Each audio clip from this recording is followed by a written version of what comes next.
I can't fucking get well. I don't know what I've got. These fucking bastard kids of mine keep bringing shit home to me.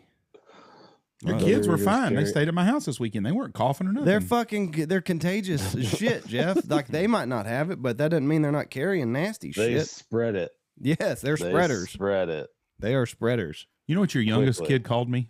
There's no telling. Listen to this. My youngest grandson is 4 years old, and I was fucking with him because I fuck with him all the time, and he fucks back with me. He goes, Judge, you're a vagina. Oh.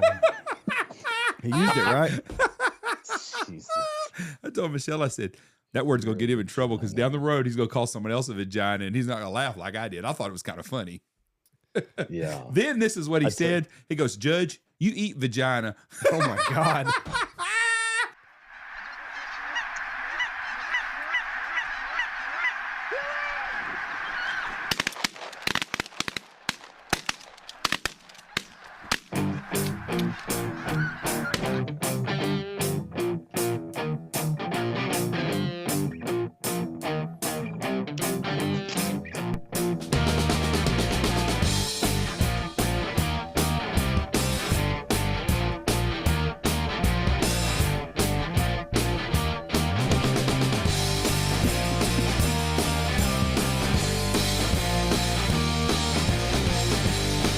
Okay, here we go. 3, 2, 1. Boom, and welcome to the Big Honker Podcast, brought to you by Ducks Unlimited. The skies are dark. It's because we got ducks. That's Thank right. you, Ducks Unlimited. With me today, did I even say who I was? I fucked it. I don't know. 3, 2, 1, boom. I'm Jeff Stanfield. Some people might not know. This might be the first time listening to this. The world is not right today anyways. We have Budweiser going transgender. Do you drink Budweiser, Niccum? No. Would you drink? No, I do not. I told Michelle today. First of all, we got Cory Niccum's with us on today, so we can be a little off topic a little bit. Michelle tells me Be this. a little off color. Michelle tells me this morning that the CMT Awards had a transgender guy. I didn't watch the shit anyways. They had a transgender parade with some chick named Ballerina that's a singer, and I don't know her name. Kelsey Ballerina? That's the lady. That's the lady. I don't know who she is. And Michelle says, we got to stand up and do something, blah, blah, blah. Same time, my wife is watching Roseanne like she does every morning on CMT. I said, well, turn the fucker off. Yeah. It's on CMT. I said, we're the problem. Yeah, right. Because she's always preaching about we got to stand up and do something. I think she wants me to go to fucking jail for the rest of my life. She's trying to fire me up. But the world right now, Budweiser's having transgender commercials. The Country Music Awards had a parade of transgender like the whole train back in the WWE. And grown men are fucking arguing over women's basketball left and right over a game played last night. That's just not probably because of everyone paid attention to Caitlin Clark, and no one watched women's basketball all year until ESPN brought her up with the same names of like Michael Jordan and Magic Johnson because of how many points she was putting up. She's impressive. I still didn't watch it because I don't like to watch basketball anymore. And I really didn't care who won, whether Iowa or LSU. I got a lot of coon-ass friends. I got a lot of friends in Iowa. Yeah. But now today it's a big race deal and it's a big bunch of deals. Somebody got a technical foul. But they both did the thing to each other. I don't think that the black girl did anything that the white girl didn't do. It's a sport. And I don't know who did it first, but I don't think it really matters. If you're going to play at that level, if someone talks shit to you, get better. That's the problem in our world is everybody wants to be fucking... I got a guy bitched at me the other day. He said, well, you always talk about y'all's generation like y'all were perfect. He said y'all's that parents. to me too. Our parents weren't perfect. There's no doubt. We had a lot of fucked up people when I was dealing. But the society in general wasn't a bunch of pussies like we have today. But Jeff, you raised these kids. You don't act that way. But what I'm saying is your generation of parents. That's the fucked up problem. I went to school with a bunch of pussies that raised their kids to be pussies because I did not raise you boys to be that way. No, but... Well, I did my part. I can't help that they didn't do their part. But fucking... I don't understand. You're playing for a national championship. Someone's going to talk shit. Right. They have for years. Yeah. You know, Larry Bird talked more shit than anybody did, but he backed it up. And LSU, I guess, was a better team last night. I didn't watch the game. There was a lot of shit talking in that game. I watched bits and pieces of it just because it was on. But yeah, I mean, the LSU coach, I mean, her whole damn game, she was pretty much on the court. They never teed her up. She should have got teed up. She should have got teed. I saw a video where the referee pushed her. They should have fucking teed her ass up in a heartbeat. She's out of control, but She's a damn good coach. Yeah. Baylor fucked up by letting her go. She should have got a technical for that outfit that she wore. I mean, Oh, let's be real. Yeah, that was loud. Oof. That was a loud ass outfit. She looks like East Texas trailer trash. I'm telling you right now, her outfit she wears. If she wasn't coaching and you saw her ass, you'd be like, God dang, boy, that's some trailer trash there. You don't know she makes $2 million a year, whatever she makes. Yeah, it was cool though because both those teams have never won a national championship in women's basketball, so it was cool to see both those teams go on like that. But yeah, there was definitely a lot of shit talking going on. I am going to give some financial advice, and from a poor guy, you shouldn't take it because I'm not very good with money anyways. But the girl from Iowa, she's a fool if she goes to the WNBA. The white chick? The white chick. Oh, She's Caitlin Clark. She could make, she's got 1 year eligibility left. Cash in on that NIL girl. You are the most marketable female athlete in sports right now today. You go to the WNBA, you're going to make $250,000 a year, whatever they make. Right now, there's somebody in Iowa that will pay her millions of dollars to stay in school 1 more year. I wonder what those girls get paid. Well, she's got a big pro basketball. The girl that played the big moose that played softball for OU. Big Tonga, whatever her name was. It hit like 60 home runs. I think she was getting a little over $100,000 a year playing women's softball at OU.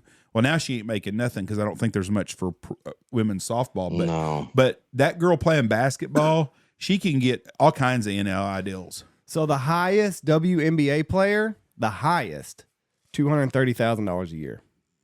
Holy the shit. minimum for the NBA salary is just over $1 million. And the highest, the highest paid WNBA player is right around 230. You know why? The Denver Nugget mascot makes more than the WNBA players. Yeah. Well, fuck, he's on TV more and people want to see him. He's the highest paid mascot out of all mascots. I don't even know what he is. The average WNBA salary is around $128,000. Nobody gives a shit about women's sports other than this basketball. This has been good for women's sports because nobody cares about the WNBA. Matter of fact, I bet more people watched last night's ESPN game than they will watch the first round of whoever the Lakers play in the playoffs in basketball. They outdrew any NBA game the other day. They had more people watch it than any NBA game for the season. It was a packed house. It was cool to see. It's good for the sport, and I'm happy for that for the girls. Both teams. Congratulations to LSU. Congratulations to Iowa on a great season. Now I do like girls softball. Girls softball is a great game. Yeah, I'm fucking. I watch girls softball a lot. Well, College, you get two things out of it. You get to watch a good game, and you get to guess which one's a dyke and which one's straight. That's the game in itself. Jesus. That's the game in itself. Yeah, I mean that's the thing. We have a rule at our house: who's straight, who's not. Yeah, pick the crotch licker. Yeah, you don't ever do that, Corey, when you're watching. You don't try to figure out who's the straight one. Yeah, whose team is she I mean, on? I watched the game. I don't think like who's dating who or what side you're on. You should. It's a pandemic, evidently, in the locker room. Like there's a lot of intermingling going on. You know what's and if the Wisconsin, if the Wisconsin volleyball team taught us anything, it's like, listen, those girls are freaks in that locker room, and as soon as they get a big W, titties are coming out. Well, I'm telling you right now, I forgot about that. The Iowa girls basketball team, there ain't nobody wanting to see them without their clothes on. No. But the Wisconsin volleyball team, I watched Wisconsin volleyball this year just to that. So guess which ones I've seen naked. Yeah. So I forgot about that. 100%. Someone out here is listening to this right now. How did they see the Wisconsin girls naked? Yeah. Google it. It's everywhere. Yeah, Google's blowing up right now as we speak. But they said that their home games sold out. Well, it's like, I wonder why. I don't doubt it. I wonder why. That one girl had abs on her abs. How was the Royals opener? Was there many people there? Because we're friends with somebody, and he acted like it was somebody went to the house. Second game. And said there was 100 people at the second game. Hundreds. The second game was on Saturday. The opening day was Thursday, and it was a 3:10 game, and it was like in the 50s. But once again, the wind was blowing like 60 mile an hour, and we only had 2 hits. They should have pulled Greinke way earlier than what they did. But I mean, it was cool to go to. I've never once been to a home opener after all the years of living here. And so took the boys out of school and went up there and did the whole Royals experience opening day shit. Are they going to build a new baseball park too? They need to. Is it not very nice? What's in the ghetto, isn't it? Oh, it's not. I mean, it's in the middle of nothing. Oh. Like it's in a giant ass parking lot, 60 yards apart from Arrowhead. It's a good. It's in the same complex. But isn't that a shitty neighborhood Inside over there? it's nice. Yeah, it's not the healthiest. Yeah.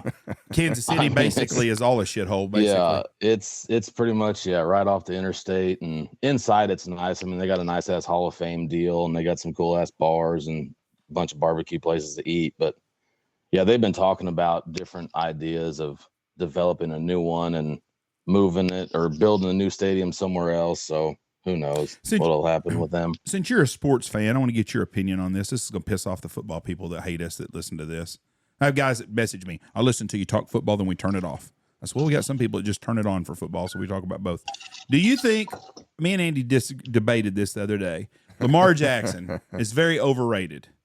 And I think that he is playing himself out of a contract because he wants too much freaking money. I don't think he's worth more than $35 million a year. That's a lot. I mean, I don't think he is either. I mean, he hasn't done nothing since 18. No, he hasn't. I don't think paying him that much is ideal for any team to get him. It would be cool to have him as a backup for us. A backup? Yeah. I mean, just back up Mahomes. But yeah, I wouldn't pay him that much. Were you pro Mahomes whenever Kansas City traded up to get him? Or were you kind of like, oh, fuck? I was like, oh, fuck. You had a good quarterback in Alex Smith. Alex Smith wasn't bad. No. I mean, hell of an athlete. But it was just like once he turned it on, it was like light switch for the whole team. He's magical. Once Mahomes stepped on that field, like everyone decided to just be like, pull their head out of their asses and let's start playing football and start winning. Yeah, he's a special player. He's magical. No he's fun to watch. He's fun to watch in person too. I mean, it's unbelievable. Kelsey's almost timeless too. Kelsey's like been every year someone's drafting Kelsey and think, oh, this is the year he's going to fall off. And every year he just keeps statistically keep going. He's a funny son of a bitch. It's going to happen though. I mean, oh yeah. What's he, 32, 33? He's older than Gronk, and Gronk's already out. Yeah, he is older than Gronk, and Gronk was already done. The only player or the only athlete in the last 50 years that's transcended time other than Tom Brady's been LeBron James. And I cannot stand LeBron James, but you got to respect the man to be that age and to be that still as good as he is. And I'm not a basketball guy at all, but the guy's transcended time, him and Tom Brady both. And LeBron's different than Tom because, let's be honest with you, if you're a quarterback and you got a good line, it's methodical. It's like being a golfer. Oh, yeah, you're not going to get hurt. No, you don't get hit much and nothing like that. But Kelsey is going to set every receiving record. I think he's going to break every receiving record except for Jerry Rice's. Right. He's going to be I don't think he will beat his. No, he's going to be the yardage second in touchdowns. Yeah. He may beat Jerry Rice in touchdowns. But he is a phenomenal athlete. We don't get any receivers. We just lost Juju, which that was only a 1-year contract. But yeah, Juju left and he went to I think the Patriots for 3 years. Yeah, but I think Mahomes is like Aaron Rodgers. Well, I won't say Aaron because he had no fucking receivers forever. Brett Favre made shitty receivers rich guys because he threw the ball a lot to him, and I think Mahomes does that. Now you talking about LeBron? You seen Bronny signed a $7.3 million NIL deal? Really? Yeah, he's going to be the highest paid one. Jesus. And he's and hey, name recognition, smart, but I don't think he's an NBA player. I watched him in that All-Star game. $7.3 million. Yeah, but it's all because of name recognition. How old is he? Yeah, How old is he? He's a senior in high school. 17? Yeah, he's a senior in 17. Didn't Kobe came straight out too though, didn't he? Yeah, but they didn't have the changed the rules now. I think now you got to go 1 year. He's either going to have to go play G League basketball somewhere. Yeah, G League. Or that's the other one. Or he's going to have to go to college. They think he's going to sign with either Ohio State or USC, I think, isn't it? I didn't see a West Coast school. I think it was Oregon. If he went to Oregon, it's because Phil Knight and them were going to pay him a shitload of money from Nike. I want to see that movie. Nike. I do too. I do want to see that looks good. There's a movie there, and there's a movie about Kiss coming out I want to see. Mm-hmm. It's about them. They're a good story. I'm out on that. Yeah, I need to watch it. I'm not a big the Phil Knight one though. That does sound good though. I watched a documentary on Randy Rhoads. Do you even know who that is, Andy? Wrestler? No. Yeah, I was going to say the same thing. Like, wait a minute. Randy Rhoads was a guitar player. He started Quiet Riot. 22 years old, he went over and went to work for Ozzy. He done Crazy Train. He wrote Crazy Train. The intro to that, Some bitch could shred just like Eddie Van Halen. I mean, him and Eddie were kind of in competition against each other, but he was on the road with Ozzy on the second or third year, and they stayed at some songwriter's place, some country singer's place in Florida. Had their bus parked out there, and there was a plane sitting out there. Well, one of the guys there said, "Shit, I can fly a plane." He got in the plane and flew around and was buzzing and stuff. And he talked Randy and this a black lady that worked on their outfits to fly, and they neither one wanted to fly. And the guy crashed it in the bus and hit the house and killed them all. Really? But Randy Rhoads was 23 or 24, 25 years old, and he's in the Rock and Roll Hall of Fame. But he was a hell of a guitar player, big time. Is he in this movie? Where did we go with all this? Documentary's about him. Oh, okay. There's a documentary about him on Netflix. I watched it the other day. But no, there's a movie coming out about Kiss, and I think it would be interesting because I like history. And let's face it, I'm not a big Kiss guy. They have 2 songs maybe that I like, but Gene Simmons really made a whole different deal with marketing. I mean, he changed that whole way of doing things. They were huge in the early 70s before you guys were even around.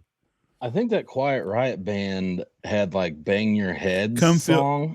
Come feel and I the think noise. Foils played that. Foils always had that like on his old videos. Come feel the noise. Mental health will drive you crazy. That was a big hit. But Randy Rhoads had played those. Randy Rhoads left that, and Kevin DuBose, their singer, was still he was the singer, but he left Quiet Riot to go to work for Ozzy. So are you a Jayhawks fan also? No. Rock. I'm not don't get down with Rock Chalk. So you were not upset that they lost? Yeah. No. I had them losing the Yukon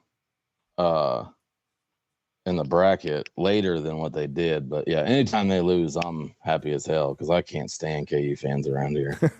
It's like Texas Tech fans. I know exactly what you're talking about from me. Give us a small victory and we'll run that. Yeah, bitch. I can't do it, man. I've never been a KU fan. I would like to know I'll bet more people watched the women's game last night than watched the men's game tonight. I don't know. It's pretty cool to have a 5-4 seed going tonight. Yeah, UConn and San Diego State. I mean, Florida shit the bed because literally they had 2 teams trying to get to the championship, and neither one of them made it. Do you think UConn really was a 4 seed? A lot of people picked them to win anyways. UConn, I don't know what happened to them, but yeah, I never really paid attention to them in the Big East the whole time. But I mean, UConn's strong as shit. They're beating I like everybody. that one dude that can speak like 5 different languages for UConn. I can't remember his name, but he's impressive as hell to watch. Hey, so you mentioned the wind. I saw this the other day, and I Googled it to make sure I was right. The Earth has been getting windier for the last 20 years. Winds have picked up around 5% on average. Extremely strong winds caused by storms have increased even faster, jumping 10% over 20 years. So something is going on to where like we're just getting these insane wind events. That's what we have here right now. Unless it's December through January in the morning till 11 o'clock and it doesn't blow at all. Yeah, no wind and fog and clouds. Yeah, but yeah, so we like had like happening. 60-mile-an-hour winds on Friday here. I mean, it's been stupid windy every day. Been blowing 20 to 30 every day. Our wind's going to happen tomorrow. This weekend we got by pretty. Yesterday was a little bit windy. Wasn't terrible, but Saturday was perfect. Like if you could have told me like opening day turkey season, it's going to be 50 for a low, 70 for a high. No wind. And no rattlesnakes. Like God, I couldn't do it. The rattlesnakes? Fuck them snakes. Oh, man. you're good. You can have them up there. We got out west on our bunch of properties that we have out there. People have said that they've seen like timber rattlers at times. I've never seen one. Cottonmouth and copperheads what we have. I'd probably rather take a rattlesnake because then you can know where they're at. Yeah, because there's copperheads. That's not true anymore. Well, rattlesnakes don't. Oh, because of those pigs. They don't. Yeah. Well, they think that's it, but the rattlesnakes don't buzz like when I was a kid. If you saw a rattlesnake, and here's this guy. Well, Jeff, when you were a kid, it was, right? Yeah, things were Get better. Off my lawn. Parenting. Rattlesnakes buzzed, and parents were men. Yeah, men were men. Rattlesnakes buzzed. We had rattlesnakes would buzz though. Then that you could be 50 yards from one, and if they'd vibe, but shit, you don't that very seldom anymore do they rattle before you fuck with them. I've got a snake stick, so like before I sit down, I always run it around the tree. Around. Yeah, make sure. Have you seen the video of that guy turkey hunting? He falls asleep and that big ass rattlesnake goes across his legs. What? Oh yeah. No. He had like a GoPro set up behind him, and you just see this snake just slither right across his lap. I had to shit all over myself. I was watching Dave Owens on that Pinhoti project, and they were in Florida this year, and they were walking through some swamp shit or whatever, and they had a cottonmouth like 6 feet in front of them, and the only reason why they saw it is because that son bitch reared back with his mouth open, and they saw it all because he was blended in. And I think Squirrel was the one, his buddy that he hunts with. Squirrel was like in front of him, and Dave saw it on camera and stopped him, and obviously took some steps back and hooked around. But fuck, that's crazy. I don't get down with snakes. If your name is Squirrel, you're a redneck. I would love to meet the guys that he hunts with. I mean, there is not a son of a bitch goes to school at Harvard that's named Squirrel. I promise you, at all. He's hilarious. I saw a video just yesterday. A guy had 2 dogs, and he had a cottonmouth on his porch. He had a baby and a bassinet. Him, and then there's right on the other side of the baby and the bassinet, there's a cottonmouth and two like little Jack Russells, like, and they're fucking nipping at this snake and shit. I grabbed the baby out of the way. One of the Jack Russells takes it and fucking flings his head and throws that snake onto the guy. Oh, fuck that. I killed that dog. Oh, I killed that dog. He did. He said the dogs kind of did their job, but he picked up that fucking snake and went to thrashing, and he chunked that snake, hit the guy right in the chest. Oh, hell, I had to shit all over myself. What about the baby? Was it okay? Fucking snake probably fell in the bassinet with it. Oh, that'd be my... I couldn't do it. If I had a snake fall in a boat when I was in the boat, I would fucking walk on water. That'd be like the second coming of Jesus. Even right if there. I couldn't swim, I'd be jumping out of that boat. Fuck yeah. I used to say I'd take on sharks, but I don't know. I hate snakes. Alligators. I almost stepped on a gator at Avery Island in Louisiana, and God, it had killed me. That some bitch wasn't a foot long. It was a little old baby, but I looked down at some bitch between my legs, and I went to jumping and shit. Scared the piss out of me. That's like when, you had Travis Snyder on, and he goes out there and wade fishes for them speckled trout. Oh. That's his life. He loves the speckled trout fish, and he'll go out there and wade in those waters. And he's told me some stories of like close encounters of sharks like coming at him and shit. I'm like, dude, I'm out. So that's why Johnny was afraid to get in the fucking water. Travis made it John seem... would never get in it. He'd always say, he's like, there's sharks out there, homie. I ain't getting in there. Right. I've got a friend of mine that fishes for him all the time. He's had him come up and the sharks take him off his stringer tied to his waist. He'll start something pulling on him and pull him up, and everything will be gone just to heads. Jesus. Well, no wonder Johnny wouldn't get in the fucking water. He lived in a landlocked state, and he had Travis telling him all of these fucking shark stories. No wonder the guy wouldn't get in. Would you not wade in water and fish? Probably not. You wouldn't? Blood in the water and everything? No. Yeah. We're going to do it. I always told Travis, like, if I ever went down there to fish with him, I would sit in his boat and just watch him go out and wade fish and just wait for him to come back. Yeah. Andy don't like shit on his feet. And fucker's tender footed. I think he wears fucking socks in the shower. And anyways, we're one of our series we're going to do on our new TV series. We're going to do some noodling, and I want to watch Andy noodle a catfish in dirty water and go frog gigging in the middle of the night with gators and shit and snakes. Andy's nervous right now just talking about it. I'm noodling. That'd be fun though. Corey, I don't think that. I don't know about all that. I would do that before I freaking wrestled a damn alligator and went wading for fish for sharks in the water. Oh well, yeah, 100%. Yeah. So you would rather do the noodling than wade fish and fish? Yes. I would rather wade fish anytime. Sticking your hand down in a fucking hole underwater. I'm gonna remind you that when we're doing that, and I say this is what you chose to do over wade fishing. No, wade fishing wasn't an option. You said you'd rather fucking noodle. Jeff, this is all bad. I don't remember these people on these travel shows doing this shit. Oh yeah, a lot of them do shit like that. Do you want to watch a travel show where people don't do something, or do you want to see a guy jump out of a plane, noodle fish when they're scared? Because when a guy's scared, it's funny, right? Yeah, I'm petrified. Because it's definitely not staged at that time. Fuck no, there ain't nothing staged. That's real life shit. Yeah, it's kind of like our podcast. There ain't nothing staged about this shit. That's why we say stuff that piss people off. Yeah. I don't that fucking noodling shit, and then you might get a snapping turtle and not a catfish, and that would be the deal. Like them snapping turtles would be down there, and you'd be coming up missing some fingers. Yeah, like I need my fingers. I need my fingers. You can't run a pot call if you're missing your fucking two front fingers. How are you gonna shoot if you're missing your right index finger? Yeah, I don't know many people that just shoot with their pinkies. No, like it doesn't happen. Hannah Barron's got all her fingers. Well, So- no, that's Yeah, not, that's she's no that problem. noodler. She does all that shit. Yes. She gets some big ones too. She does. She does. Big Yeah. big dandies. What was your? Do you work with Travis during your snow goose season? Yep. I was with him this past spring. He's a really cool dude. I really enjoyed talking to him. Like Travis is everybody said, he was just literally- super knowledgeable and like super Travis smart. is the most intelligent human being in any room that he ever walks into. That's crazy. But I got And he that vibe. intimidates the shit out of me. Yeah. I mean, he intimidates me, tremendously. But he's a super Because I good worked for him guy. in Alberta. Oh, you I do? worked for him in Alberta too. Yeah. I did, yeah. And then now I took a job in Saskatchewan. But yeah, Johnny and I were at the North Camp in Alberta, and Travis and the two other guys were with him down at the South Camp. And so Johnny and I were at the North one, and then, but yeah, Travis would be at the North Camp for a couple weeks in this before this or during the early part of the season, and then 3 of us would stay there, and then the other 3 would go down south. He was But such a nice guy. He's just, he knows those geese like I've never seen before. I mean, no one kills specs like he does.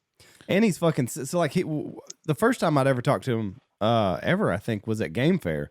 And he's Yep. this lumbering figure. He's fucking 6'7". Yeah, giant. And like he's just looking down at you, and he's got this big fucking ring on his finger, and you're like, he Yep. pop the shit out of me if he wants to. Like, squeeze me. You might have pissed him Yeah. off. But he was just so fucking. He was cool at Game Fair. He was cool in the podcast. Yeah. I really like that guy. Yeah, Did, I love working for Travis.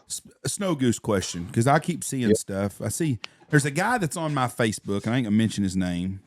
Always doom and gloom about how shit he is, but he's inviting everybody to come up snow goose hunting. The snow goose hunting in North Dakota has been a disaster with all this snow, hasn't it? Dude, they've been getting done. My buddies, they freelance in South Dakota, and they take a trailer and they sleep in the trailer with generators and heaters and all this shit. And they run a full body spread. And they've had success the last 2 weeks. And I think this was his last run because they're supposed to get dumped on more in North and South Dakota on the border like this week. But yeah, outside the temperatures and the snow, it's just been brutal up there for those guys that, continue to run up in those states after they leave, Arkansas or Southern Missouri. And I know a lot of my buddies, they pulled the plug over the weekend with their clients. This was their last weekend, and then they'll go home and then they'll head up, middle of April for Canada to do their, I call it summer snows, but yeah, to do their snow goose season up there. But I don't even know how that's going to be. I mean, it's good for the Dakotas to get all that snow because how dry they've been. And so that's going to help the duck hatch and the water in the potholes and shit like that. So, I mean, that is a positive out of all of it. But yeah, those guys have been getting their dick stomped with weather in the Dakotas. If you live anywhere on the river from Grand Forks all the way to St. Louis south down to New Orleans, be prepared. You're going to have some flooding with all that snow. It's going to flood bad. Yeah. It's going to flood. And it's just keeps snowing in the Dakota. They say it's dry in Alberta, though. They said the band of snow ends about the border, the U.S.-Canada border, and then there's no snow up there. It's all in the where Dakotas. I'm at, where I took the new job in Saskatchewan, we've been getting an assload of snow up there, and there's still snow on the ground. Plus, with all the shit that they've gotten, over the last 4 months.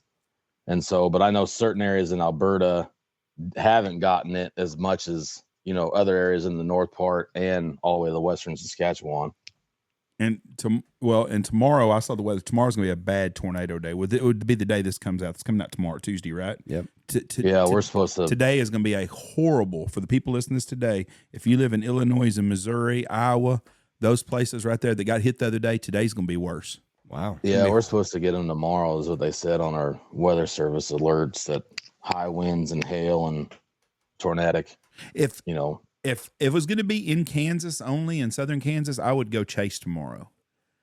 But you can see 10 days. You can see for a long. That's why I have guys all the time messaging me the other day, like at Little Rock, are you coming?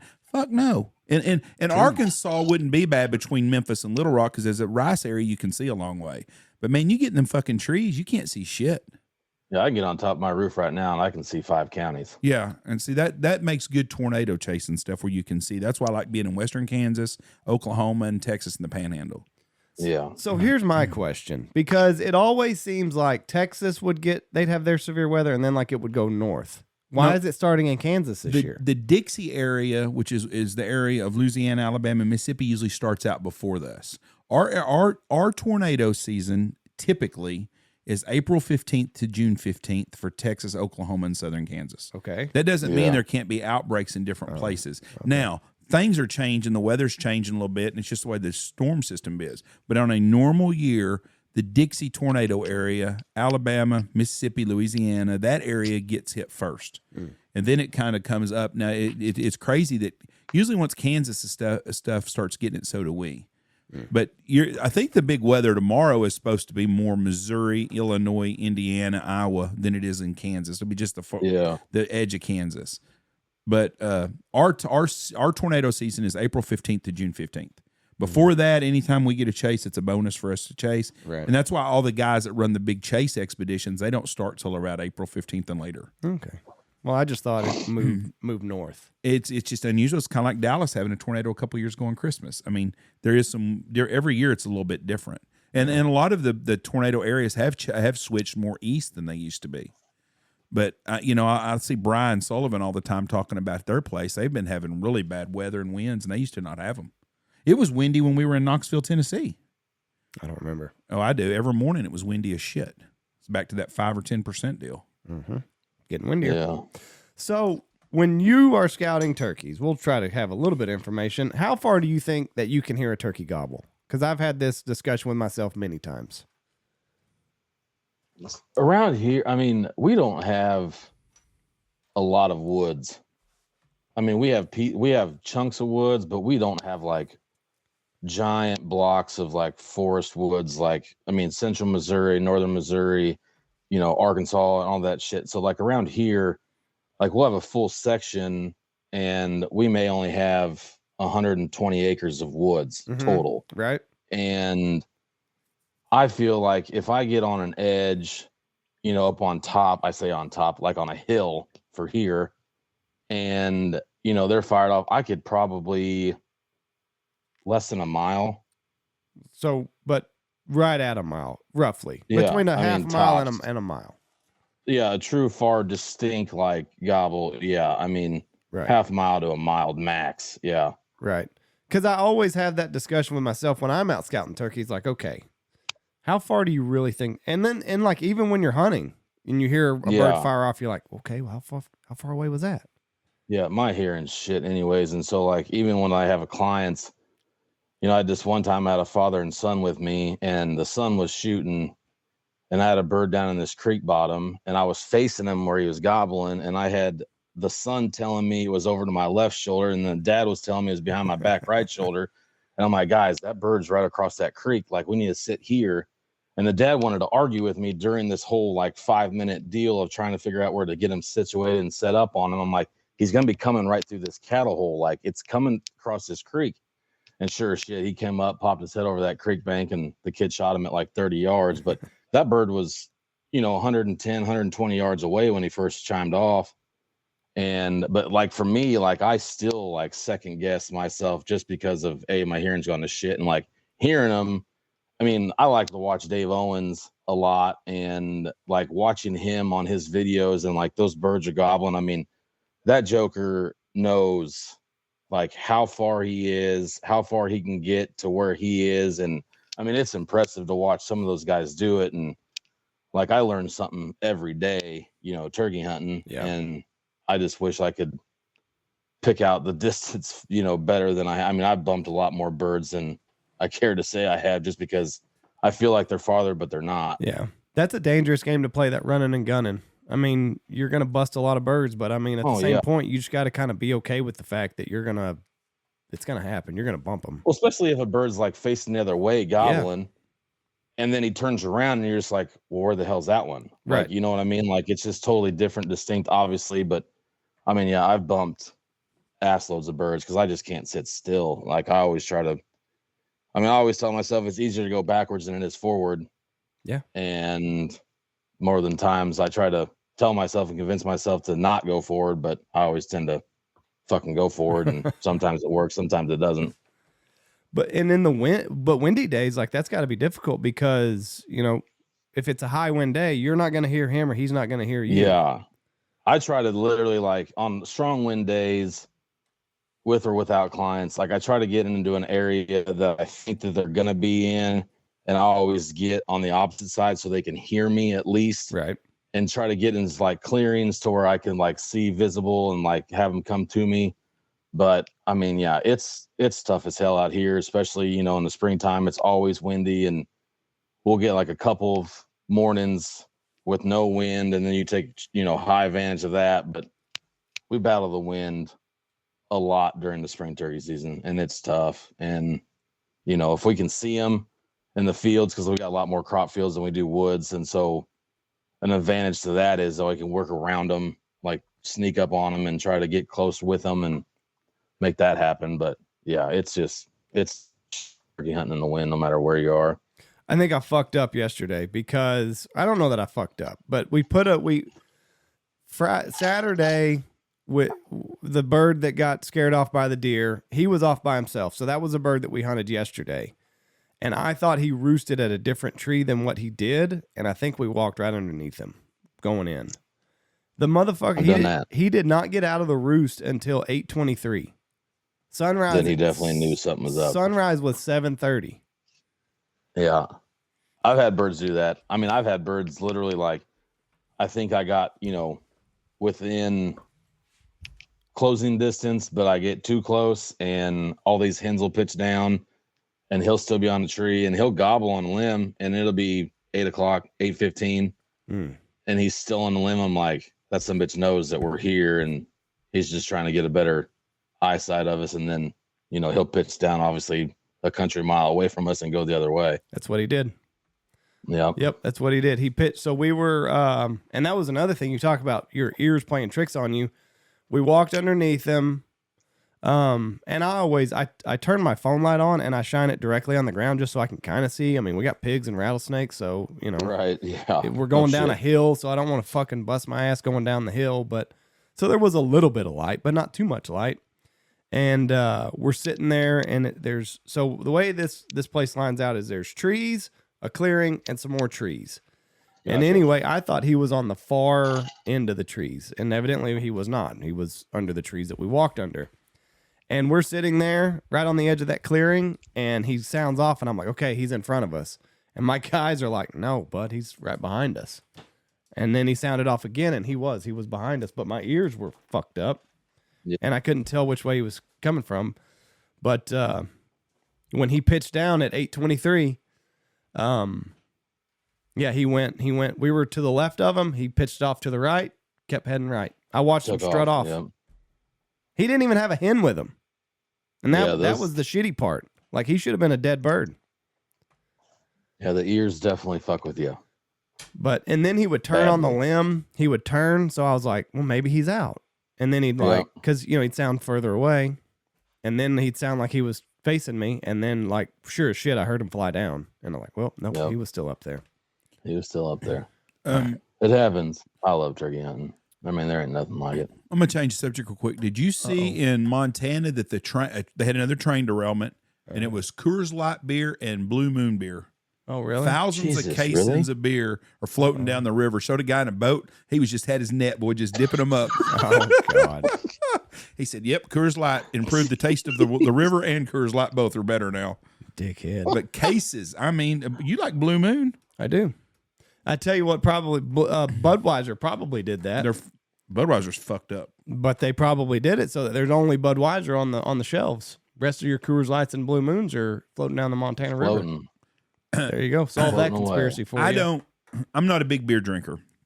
If I drink beer, I like Michelob Ultra. I like sour beer. Yeah. I will not buy another Budweiser Anheuser-Busch product ever. I'll take that bet. I won't. I'm not saying your mom won't. That's the same thing. Well, she is basically. You. No, she's not me. I'm not buying any more. I don't drink. Who makes White Claw? I don't drink White Claw. I don't drink White. I couldn't tell. I don't drink White Claw. Someone at my house that comes over swimming all the time, Andy wife. and Jesse. You don't ever drink fucking White Claws? Every once in a while. Mark Anthony. Who's Mark Anthony Brewing? I don't have a clue. I don't know. It's got to be one of the big boys that owns it, though. But I'm not going to buy any. If I drink a beer, I like Dos Equis. They're not made by Anheuser-Busch, are they? I couldn't tell you. I like Dos Equis with salt and lime. A Mexican beer I like, and I'll drink. And I used to drink Michelob Ultra. I won't drink it anymore. But I'm not a big beer drinker, anyways. Somebody in Mexico still owns Dos Equis. It's kind of like if someone said we have to boycott the NBA, oh, done. No, not a problem at all. Yeah, that's the thing with you is you take all of these easy boycotts. You don't drink beer, so you're like, fuck Budweiser, I'm done with them. I don't mind beer sometimes. I just don't drink much. I don't go to Walmart. I don't watch basketball, so we're gonna boycott the NBA. I told Mom today. You're a hypocrite. I told her that today. I said, except for football, because I got sick of all their woke shit, but I still watch football. Right. So don't be like this rallying person for all these people to boycott all this shit when you're not willing to boycott. I'm boycotting Budweiser, Dude, but you don't drink my Budweiser. My buddy just sent me this picture while we're talking of a transgender. Yeah, that's her. On the Bud Light yes, can. that's their new spokesperson. That's what's happening. Her. They're putting him on the can. That's their new spokesperson. I used to have a dick. Here's your new beer can, boys. You can now have your trainee in view while you drink. Yep. Yeah. His name is Dylan. Yep. That's it. That's Holy what the king of beers went through. Their commercial, here comes the king, here comes the big number one. Boom, boom, boom. Great commercial. Nowadays, I used to have a dick and I got it cut off. That's the new shit that Budweiser has went to. Blue collar, wife beater beer, and now they're coming down to trannies. At least they're not putting it on like the king of beer. Yeah. They got rid of the horses, and now they're going to do the ponies. Yep. Yeah. Yep. No shit. Right. The queen of beers is what they are now. The queen of beers. God, that's terrible. But who in marketing? I don't understand these people because they don't have to take a stance on this shit. They don't have to. There's somebody come into marketing and say, you know what? We really got to get those transgenders on our side. We want them drinking our beer. They make up half of 1%, so we need to get them on there. And let's piss off 90% of the people that drink our product. I mean, Budweiser is not the kind of beer you think that a bunch of yuppies are going to be drinking. No. I think they're killing. And the Busch Light boys, hey, that's probably that's all the Hunter boys from everybody from up north drinks Busch Light. They're gonna have to give that shit up. I had a guy message me because I put it on my Facebook. He messaged me. He goes, "You're not serious." I sent him that same picture. He goes, "Well, fuck, I won't be drinking Busch Light no more." He goes, "I'll just Stoner drink Busch Light." I think Stoner will drink whatever's free. Yeah, probably. He's a freebie guy. I pull shit out of your cooler. Yeah, but it's just crazy that we have come to this point with this shit. Yeah. But I stay out of it. I don't understand the people in these marketing departments that do this shit because nobody cares. I'm gonna tell you what the big conspiracy theory. I was doing some reading on this last night, and this is pretty funny. You know why the conspiracy? Have you noticed transgender just in the last 3 months has got to be this big push? I know why. I already know the answer. Tell me why. Because Michelle Obama's going to run on it. Bingo. That's the conspiracy theory right now, is that they want to make this normal so when it comes out that she is a transition person and has, trying to watch language I have, that it will be okay for her. So Obama would be the first man after he was the first president, after the second first man since she was the first man, I guess. But anyways, that is the conspiracy theory right now, is they're pushing this so it will be normal. It ain't ever going to be fucking normal. No. I'm trying to see if this Dylan Mulvaney had their wiener popped off. So do you think Joan Rivers was right, Andy? Is that what you're saying? What? When she come out and said that about Michelle? I don't know. But they say, so like evidently whenever you get your outie turned into an innie, like it is a area of a lot of infection and ingrown hairs. Can you imagine? Oh my fuck. I'm serious. It's what they say. So like you got to be careful whenever you go. Because basically all they do is push it in. Stop. It's like a belly button. Yeah. It's like a hernia. You thought you had a problem. You thought you had a problem being uncircumcised. You had to get that son of a bitch shoved up in yours. Oh my god. So you got to go to a good surgeon. Fuck that. I specialize in penis removals. Mm-hmm. Yeah. I mean, Dick's juicy today. Rough day at the office. Oh, it was a big boy. It was. Yeah. We had to do a lot of cutting and a lot of moving around. Sing that crank.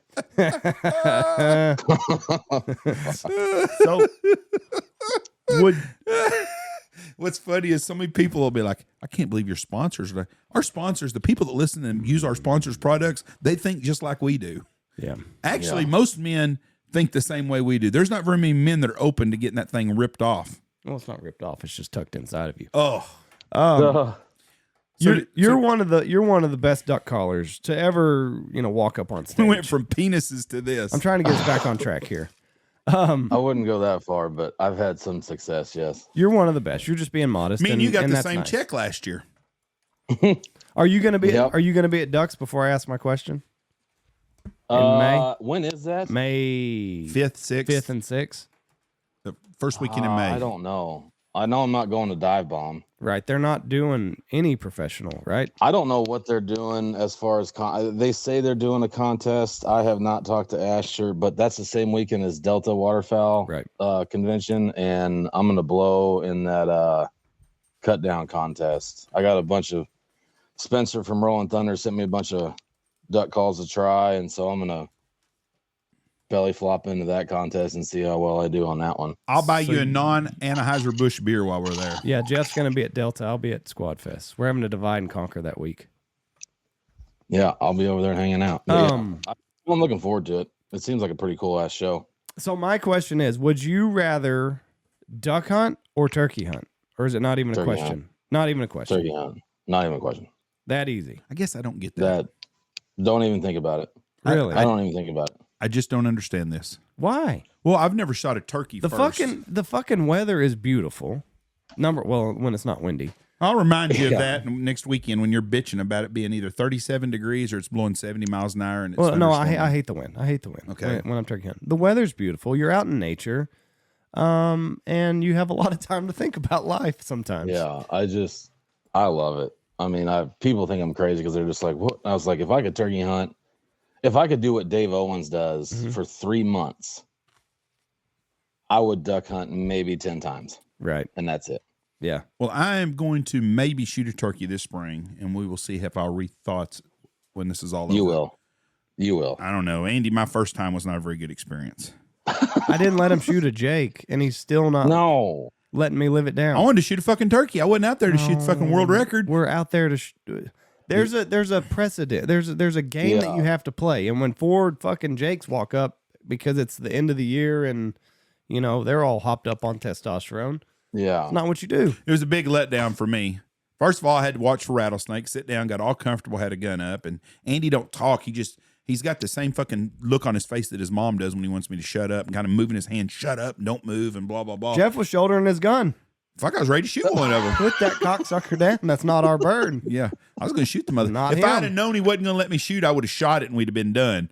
And then they get I have better like reactions with clients during turkey season because we talk in the morning in my truck. Right. I pick them up at the lodge. I give them a rundown. We get to the farm or the gate or wherever. I tell them, hey, load your gun here. This is when the talking stops. Right. You sit next to me. I will tell you when to shoot, where he's coming from, and that's it the whole time. We didn't have that. When we get done, when we get done, whether we shoot one or not, and we move to another place or walk back to the truck and get in and and we talk again. Yeah. And it's so much more relaxing. Yeah. When I have a client with turkey hunting than 8 dudes with tubes in an A-frame saying, why the fuck we're not killing 100 snow geese this morning. Right. Well, I didn't get that little talk that you gave about we're not going to talk now. We were talking, and all of a sudden it's like, we're here. And then he starts, yeah, we're here. And then they come in. I'm thinking, well, fuck, hell, this is pretty cool. I'm going to shoot one in. No, don't shoot. No. Put your gun down. And then they fucking leave and nothing comes in. And then it's over. Anytime you can win and have a turkey in your hands, it's the best feeling ever. See, I didn't get to experience that either. See, that's what I missed. But I'm going to shoot. When you do win, you'll come back on here and be like, I get it. Turkey hunting's the shit. Well, we'll see. Because in Michigan, I probably will shoot a turkey. A guy sent me a message a minute ago and said in South Carolina, he goes, this is how smart our wildlife department is. We're dealing with raccoons eating up all the nests. And now the South Carolina decided to burn all their underbrush right now where hens are on the nest. What? Yeah. That's dumb. Well, yeah. let's be honest here. Most biologists that I've dealt with are fucking idiots. Not all of them. Some of them are very sharp people, but a lot of them I've dealt with are fucking idiots. I don't know any. I mean, I know of some, but I don't know any truly like biologists. I mean, it's government. Most government I sure agencies fucking don't have won't. any common sense. Right. Just like Yeah. burning the undergrowth in right now. That's exactly what they're doing. Huh. Jesus. That's stupid. Have you ever seen, I got to see this one time. I got to see two turkeys making whoopee. Yep. Oh, I felt bad because I got to shoot you when you're done.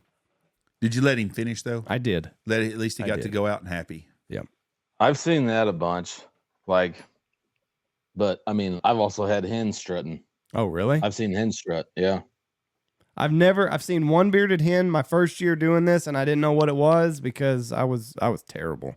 I was a bad turkey hunter when I first started turkey hunting. Bad. And I just thought she had like a feather fucked up. Turns out it was a bearded hen. I could have shot her.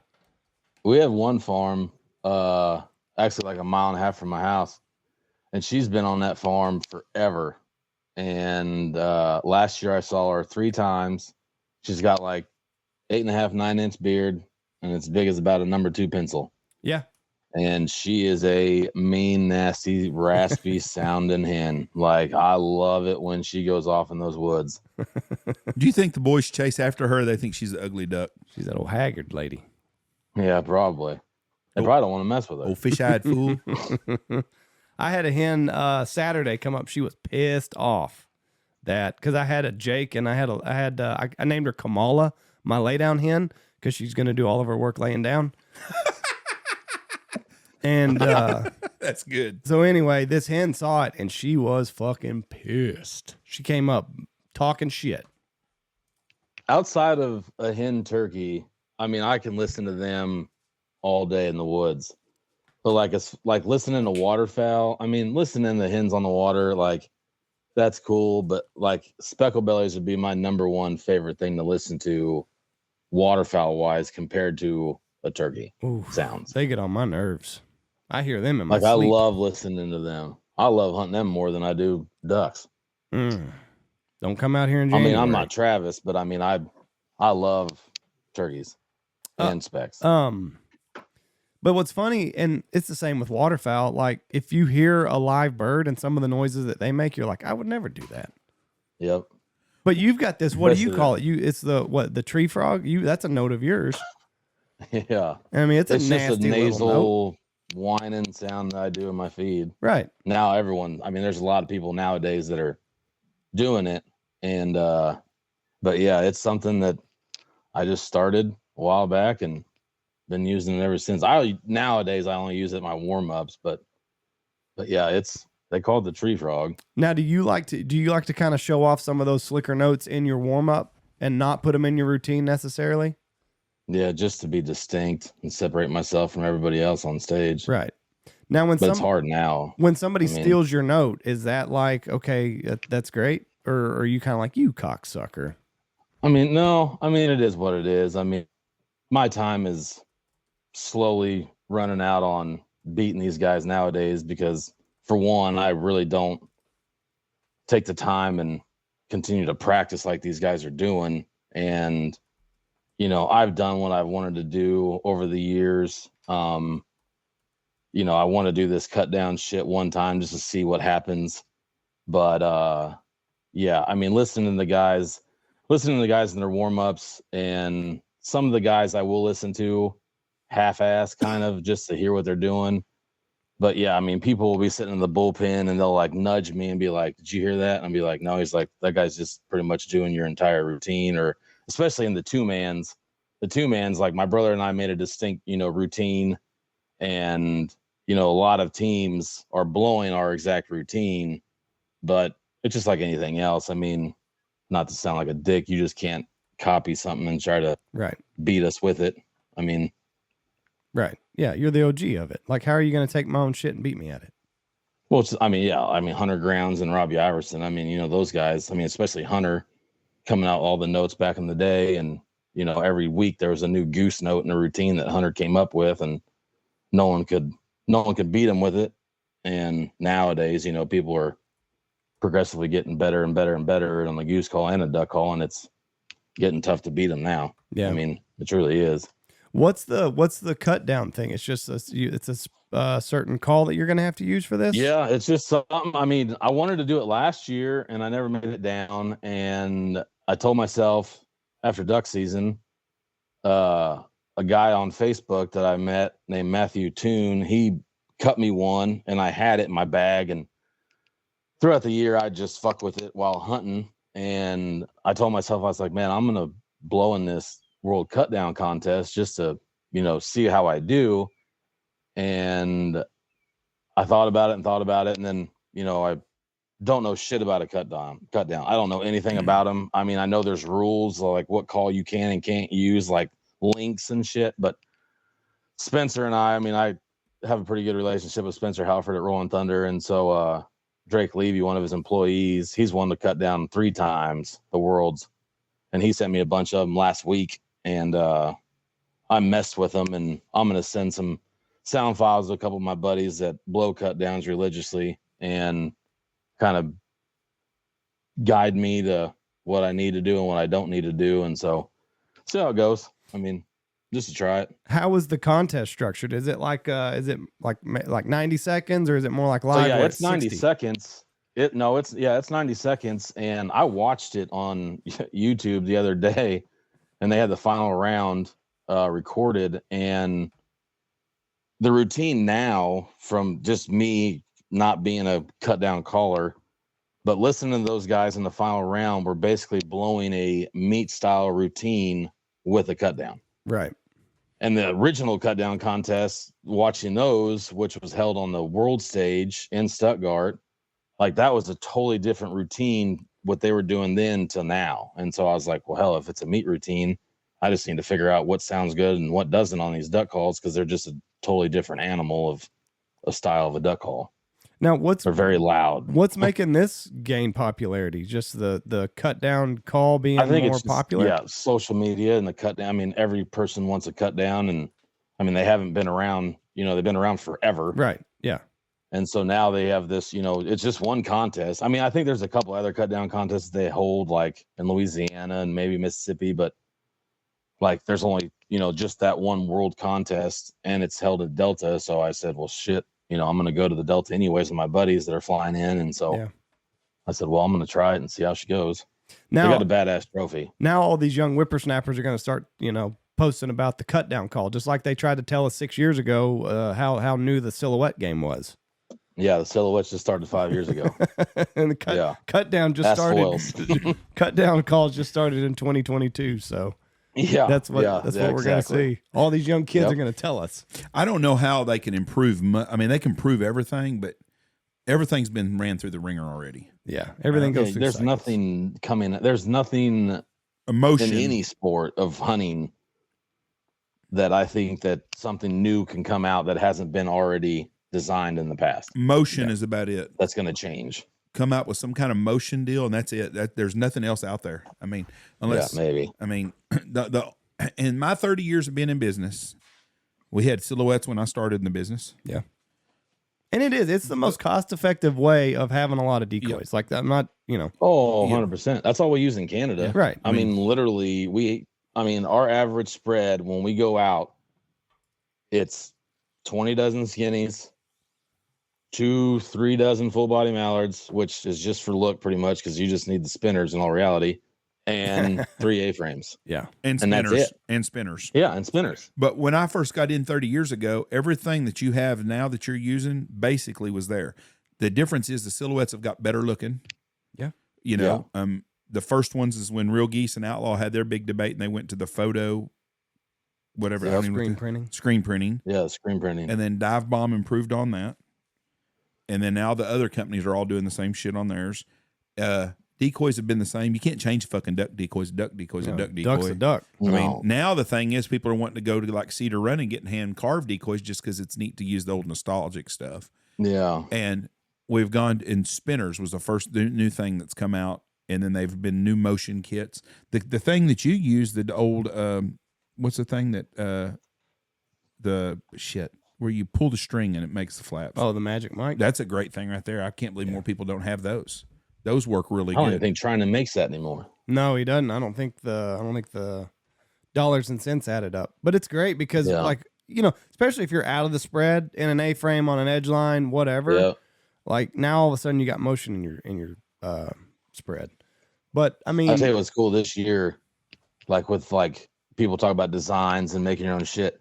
You spend 35 days every afternoon and night with Hoot Gibson during snow goose season and listen to the shit that he used from the start of when he started in 83 or 84 till now, and like him hand painting shit and cutting silhouettes and making heads. Like that man has done everything and anything to improve him to kill geese every day of every season. And that was the highlight of my snow goose season, was sitting in the rat hole with Travis and Hoot and listening to Hoot's stories and what he did to improve his game to try to outsmart, you know, 2 more specs the next day or whatever. But I mean, he's seen it and done it all with goose decoys and rags and socks and everything. Yeah, you couldn't, back in the day, you couldn't just couldn't go down to the store and buy stuff. There wasn't a Cabela's, there wasn't a Bass Pro Shop. My dad, we had 100 Sandhill Crane silhouettes in 1981, 82 out of Masonite siding, spray painted gray with a little red on the top. My dad and guys down the street never killed a sandhill over him, but by God, he tried. We shot some, but not very many. I thought you said they always eluded him. Just no, well, mostly. Dad was not very successful, but he tried. we tried. We sat on buckets with gray sweatsuits on. We did shit. And looking back now, the most successful hunts we hunted the edge line and hunted in tumbleweeds. Right. But we were always at that mindset. You had to be out in the middle of the field. You wasn't ever going to get them close to the road. And, you know, we learned.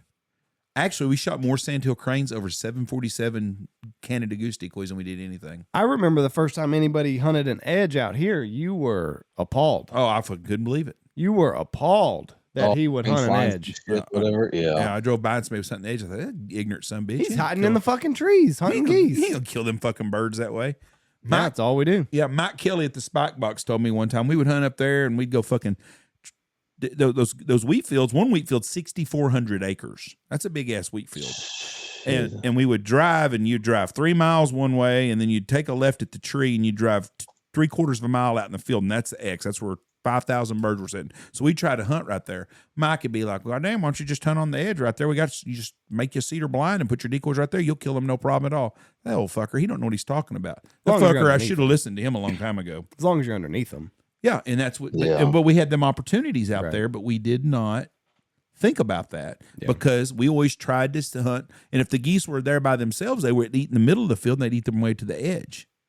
We had one field that was 1,100 acres that we hunt on. I've seen that some bitch eat completely down to nothing. Eat 1,100 acres a week. But we could have learned a lot from listening to an old timer back then, but didn't think we thought we were smarter than him. Just like the young kids today think they're smarter than we are. Cut down. It's all brand new technology. That's a fact. It's the parenting today. So what? It's the parenting today. So when does Kansas go to? Does it go to what, mid May? So right now, it's youth season and like the vet season, right? Sort of say. And then I think today, is it the 3rd? 3rd.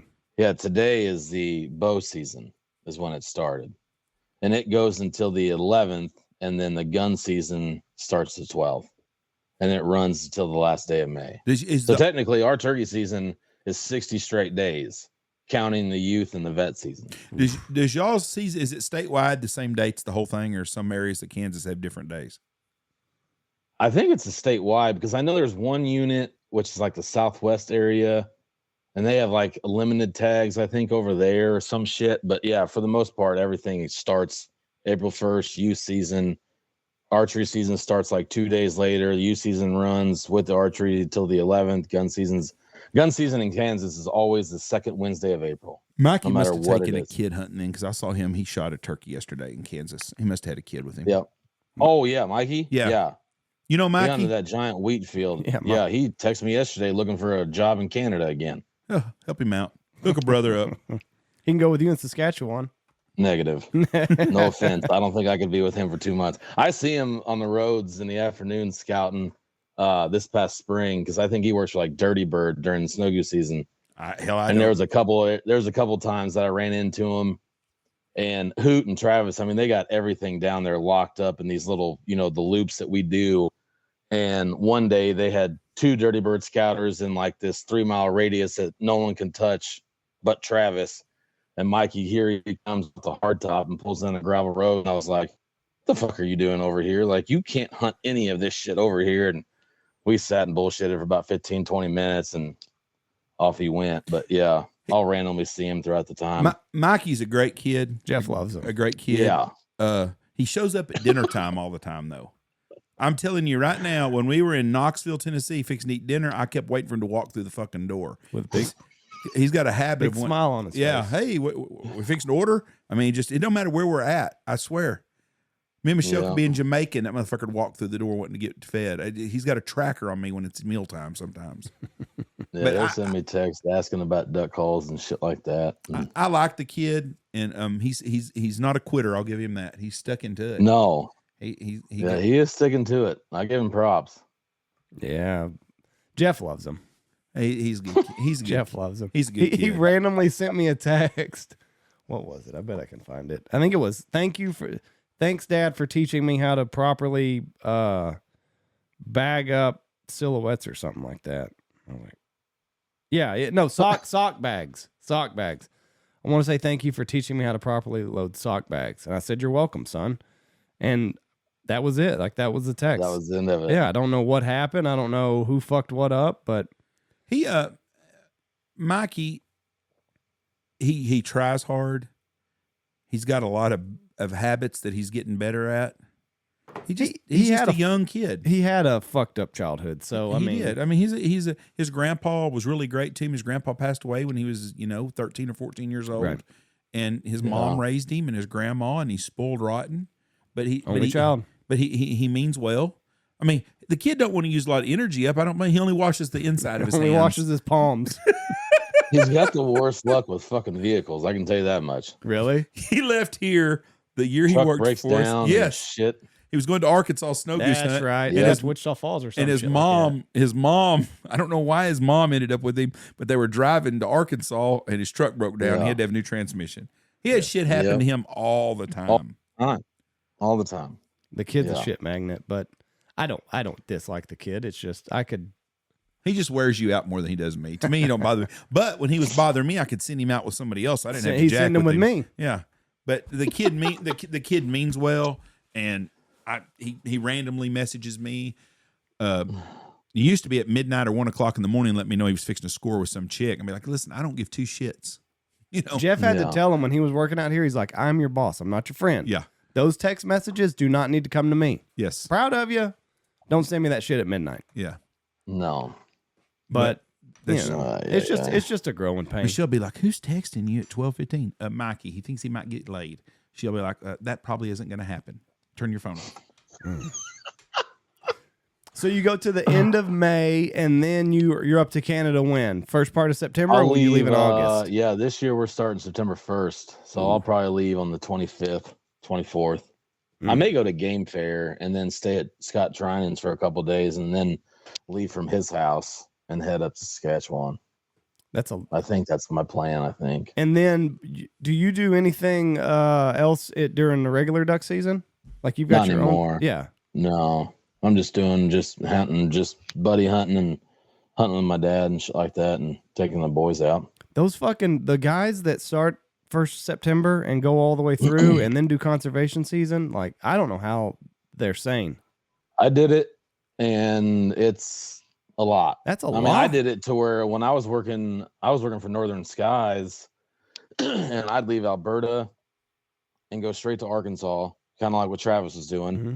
And I was about an hour and a half north of Travis, and I would run the duck lodge there, and then in the duck season, shut that down, and then the next day being a snow goose spread, be in Arkansas until like the first week of March, and then go to South Dakota for 14 or 20 days, run there, come home, and then do, a month and a half of turkeys.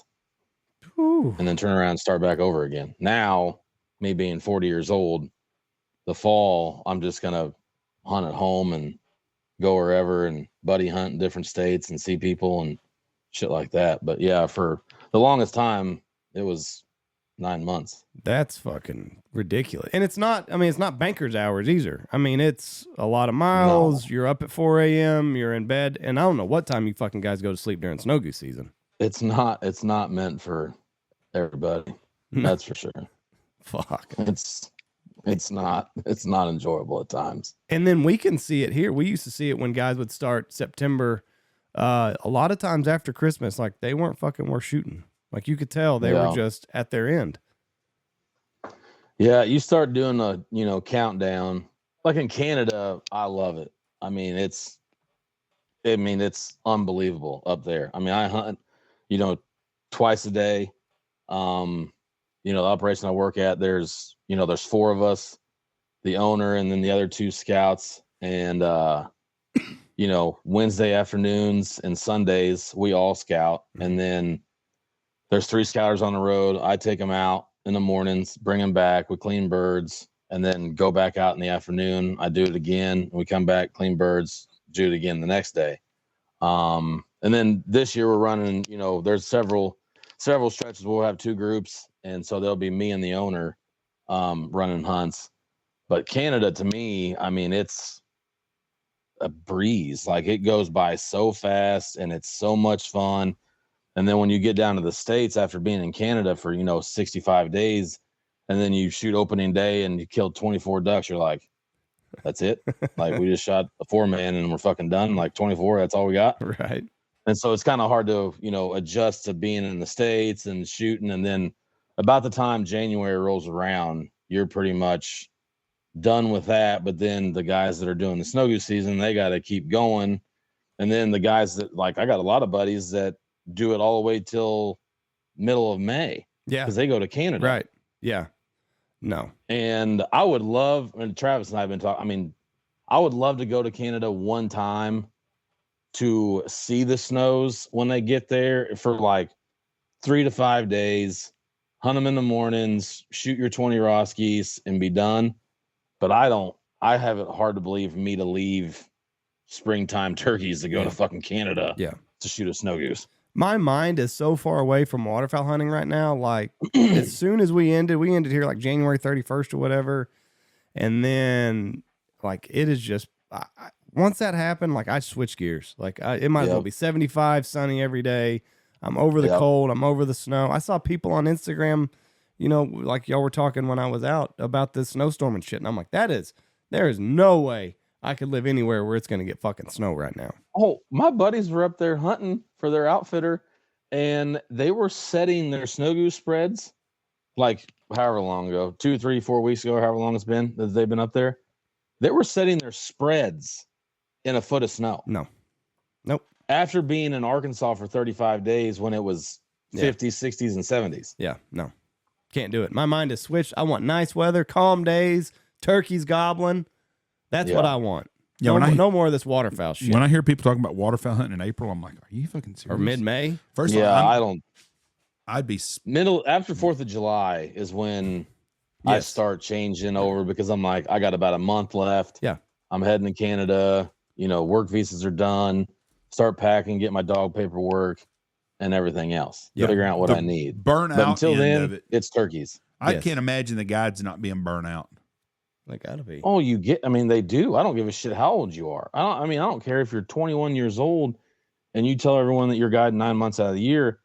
Yeah, your body can do that, but it's going to get to the point where I tell everyone, if they want to be 9-month guide, full-time guide, whatever you want to call it, to do it at that age before you consider getting married or having kids. Yes. Don't do it like how I've been doing it for so long and being so dumb to not quit with the kids. Because, I mean, if my wife said, I'm going to be gone for 2 months, you're here with the house with the kids. Yeah. I couldn't fucking do it. Yeah. Like I couldn't do it what she does. And I've missed so much shit over the years of doing it for so long that it's like caught up to me now to where I finally realized it. Unfortunately now, when it should have been, that long ago, but mentally drains your body to where you don't even want to go buddy hunting, like fun hunting, for doing it that many days, that many months. Yeah. And even here, like I see my family every night, but like we've got, I don't know how many, we had felt like 50 guides last year, but like, so my family comes out for dinner time. Well, that's not a one-on-one interaction because I've got to talk to clients. I'm going to go into the office 15 times. I'm going to have people ask me questions. So it's like, I'll see my family, see them, but that's about it. Like, hey, how you doing? A couple hugs here and there. And then like, I'll start talking to one of them. I'll start talking to my wife, and then somebody will need something, or somebody, or this is what pisses me off. I'll be talking to my wife and somebody will overhear what we're talking about, and then they'll interject their opinion into it. Like, a sport will come over and start talking to you. Right. Yeah. So nobody needs to talk to Jesse next year? No. Just if it looks like we're having a private conversation, I guess I should just take her outside to have a private conversation. Does this include, look the other way? Does this include dinner at our house too? No. So we can speak just to her? Your head, Jeff. I just want to make sure. I mean...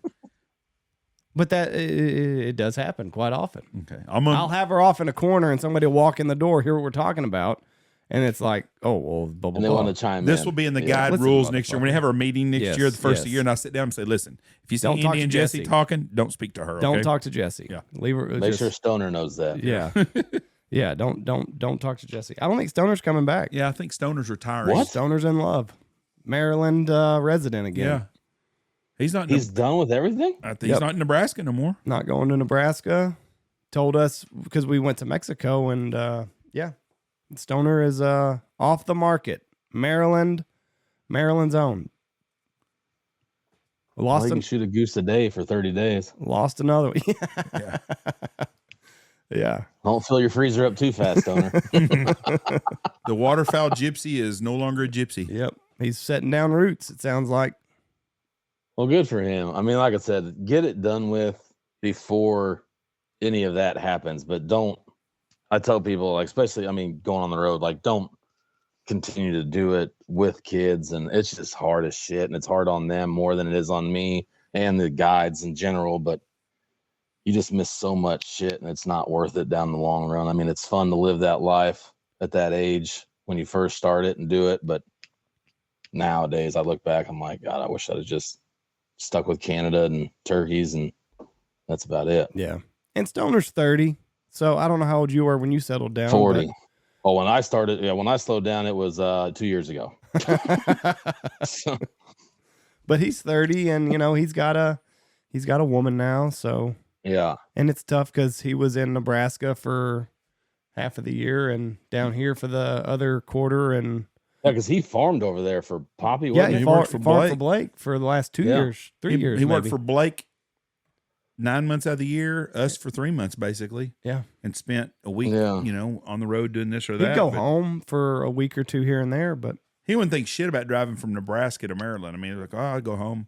Hey, Mom, you need anything? I'm going to drop by the house later tomorrow. He drove for Blake's bachelor party that I got stuck in Denver and didn't get to make it. He went from Maryland to Nebraska, drove to Deadwood, South Dakota, back to Nebraska, drove back to Maryland to catch a plane to go to Mexico. Like, motherfuckers, here to there to back to there, and I'd have flown.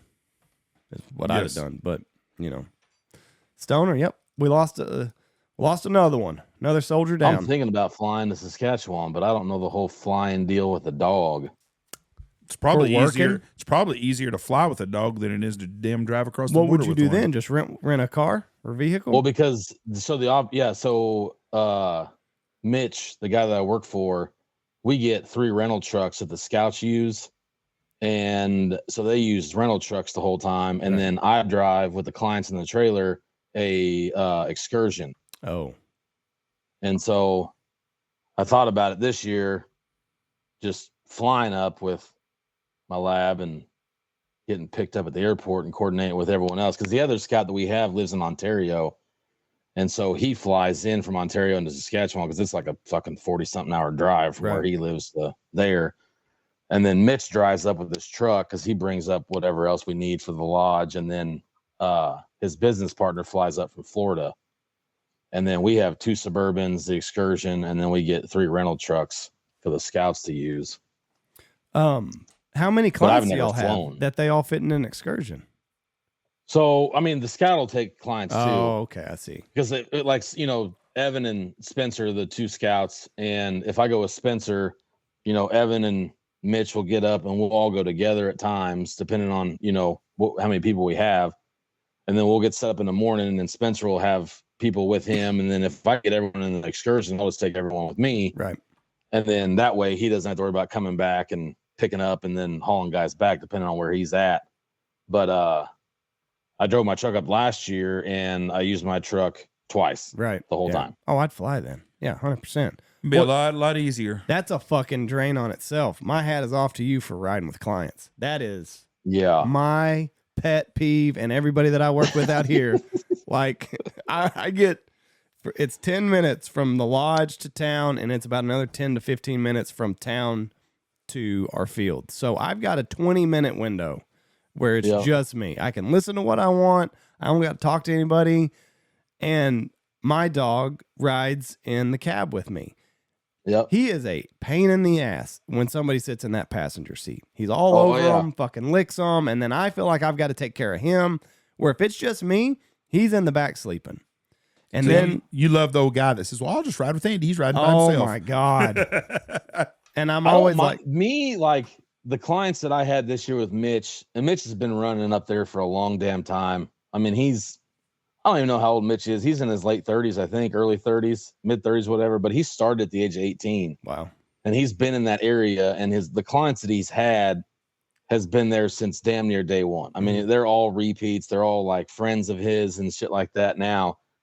But the only thing that I don't like about with the clients in the truck is I can't play music. Right. Yeah. Like, you feel like you got to entertain them. That's what I want to do. But like, they get in the trucks and they got their bananas or their apples and their coffees and shit like that. And, it's like, what are we going in on? What are we shooting? I mean, the typical client, conversations, which is fine. Like, I don't care. But when it gets to like October 15th and we got 18 more days, I just want music. Yeah. And windows up, my dog in the front seat, and I just go to the field. You zone out. I don't want to think about the hunt until I get about 2 miles away, because I'm sure you know how it is. Like I hunt these fields fucking however many times a year. Like, I know the layout. I pretty much know where I'm going to take me to the field. Yes, my dog can drive me if I have to. Yep. But it's just, I don't want to think about it. I don't want to explain it. Like, I'm on autopilot by the end of the year. Like, I know every little bump in that field. Oh, 100%. So it's like, and now, like, I've got this guy that doesn't know anything, and I've got to explain it to him. I've got to entertain him. I've got to turn my music off, and it's just like, dude, we're rolling, bud. That's we're rolling. I don't have to deal with that very often, but I'll have that guy that'll be like, "Well, hey, Dad, it's gonna be cold in the morning. Dad can just ride with Jeff in the morning when he looks around." Bullshit on that. Right. Jeff ain't babysitting. I don't give a shit who it is. I don't want nobody riding with me. I'm going to go scout and do my stuff scouting. I'm going to go do I make the same path every day. I don't want nobody with me either. Whether I'm on the music or on the phone all the time, or I'm just sitting watching people hunt, I don't want to have to talk to nobody. So I understand how y'all feel. Our camera lady thought I didn't like her. She was like, every time I ride with Andy, he doesn't talk. I don't want to talk. I just want to go. I just want to go. Yeah. I have my morning ritual every morning. I wake up, brush my teeth, go downstairs, pour a cup of coffee, sit at the table, get all my shit loaded up, put a dip in, out the door we go. Yeah. And I tell them, I always tell them, probably just like you and everyone else, like, if we have to leave at 5 o'clock, I'll tell them 4:30. Right. Yeah. Because there's always going to be 2 out of the 6 or 2 out of the 8 that are dragging feet, drank all night, hungover, slow moving. And so it's just that 30-minute extra window to give them to get up early enough so we can leave on time, whether it's 5 or 4:30. Yeah. And I just want to do my own shit. I want to play my own music. I want to blare it, and I just want to drive. And sometimes it happens, sometimes it doesn't. I'm extremely professional when we turn into the field to when we turn out of the field. Yep. Professional, get my shit done, but that little window of drive time, that's sacred to me. Yeah. That's my time. It's sacred. Well, listen, we've gone almost an hour and a half here. You got turkeys to go scout. Yeah. Been a lot of fun, as always, bud. Oh, man, I appreciate it. Yeah, flew by. Flew by. Yeah, I did actually. Good Cor- luck this spring, and sounds like you got fucking 6 weeks, 8 weeks of turkey hunting. So I'll see I'm you jealous later. of you. I'll see you in Little Rock at Delta. Yeah, let's stop by. Yeah, win us a check so we can get our picture made again, okay? Y'all be good. Good luck this season, guys. Good Thank luck, you, Corey. bud. You have a good day. See God ya. All bless right, you. later, guys. Bye. Cory Niccum. Cory Niccum. You'll get to see him at Delta. Yes, sir. I guess they're not having a contest much in Dive Bomb this year. I think it was going to be or at Squad Fest. juniors or something, Juniors. something like that. So all the Amateur, big I players don't will know. be at Delta then, I guess. I guess. I don't know how it's all going to Interesting stuff. shake out. All right. Thank y'all for listening to us. God bless y'all and have a great week. And be careful of them storms today. Bye. All right, ladies and gentlemen, go check out our sponsors. Check out Stanfield Hunting Outfitters. Dove season's coming up. We got a couple dates left, and then it's not too early for booking your waterfowl hunt. Dirty Duck Coffee, Ducks Unlimited, Double T British Kennels, Mossberg, Boss Shot Shells, Dive Bomb Ministries, Pacific Calls, Gundog Outdoors, Shin Gear. They got a big film festival coming up in October. Lucky Duck, Looking Glass Podcast, Alpha Outdoor Specialties, and that's it.